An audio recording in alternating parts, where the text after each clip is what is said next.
Фрагмент урока русского языка и литературы для дистанционного обучения. Сегодня мы начинаем новый раздел «Сила искусства».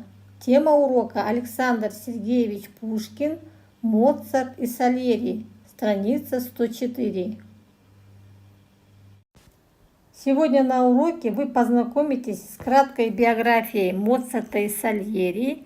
Будете сравнивать двух этих композиторов при помощи диаграммы Венна. Открыли страницу 104, слушаем, читаем.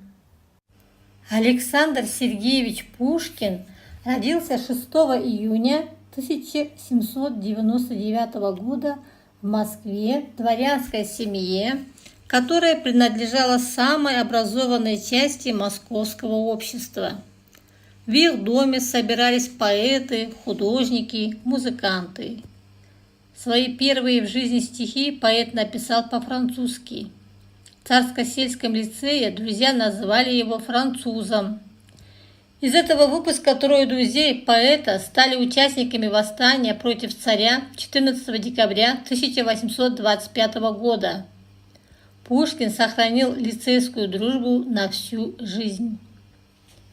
Идеи гражданской свободы нашли отражение во многих произведениях Пушкина. Пушкина надобно сослать в Сибирь. Он наводнил Россию возмутительными стихами. Вся молодежь наизусть их читает. Таково было решение царя Александра I. В ссылке в Михайловском было создано около 100 произведений поэта. Друзья считали Михайловское поэтической родиной Пушкина. В Болдинскую осень 1830 года талант Пушкина достиг полного расцвета. Им были созданы повести Белкина, поэма «Домик в Коломне», законченный роман Евгений Онегин, повесть «История села Горюхино», сказка о попе и работнике его балде, маленькие трагедии, «Скупой рыцарь», Моцарт и Сальери. Героями драматического произведения «Моцарт и Сальери» являются реальные люди. Австрийский композитор Вольфганг Амадей Моцарт и итальянский композитор, дирижер, педагог Антонио Сальери. Сюжет трагедии связан с загадочной смертью гения знаменитого композитора Моцарта. Вопрос об отравлении Моцарта не решен до сих пор.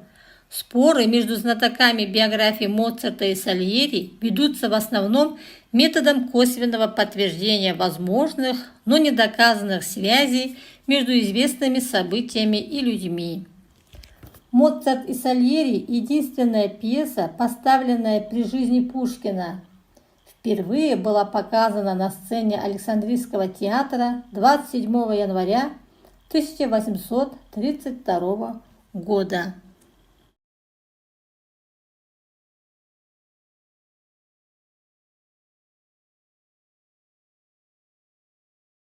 Находим упражнение 2, следим по учебнику, слушаем. Вольфганг Амадей Моцарт, австрийский композитор, родился 27 января 1756 года в Зальцбурге. Первым учителем музыки стал для мальчика его отец Леопольд Моцарт. С самого раннего детства Вольфганг Амадей был чудо-ребенком.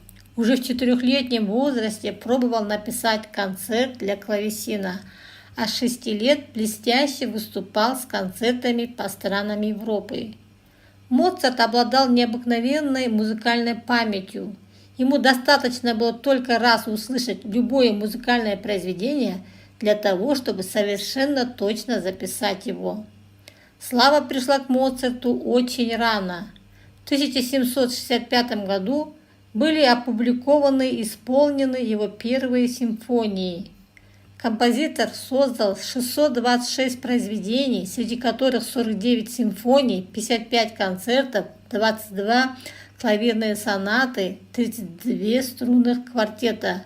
Последним произведением Моцарта стал знаменитый реквием, который он не успел завершить. Умер 5 декабря 1791 года в Вене.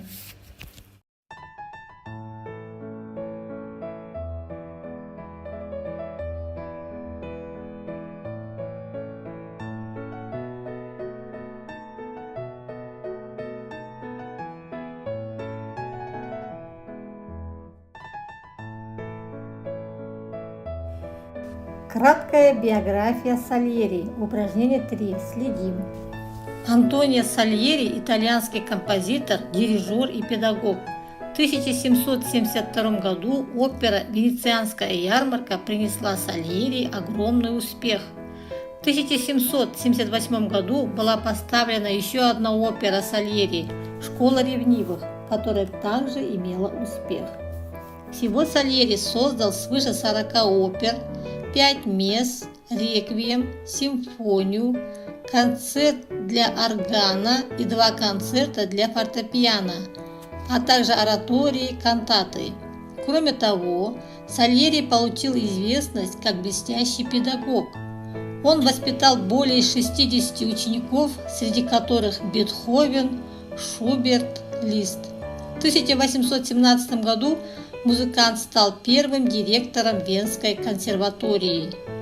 О заслугах Сальери на долгое время забыли из-за легенды об отравлении им Моцарта, использованной Пушкиным в маленьких трагедиях.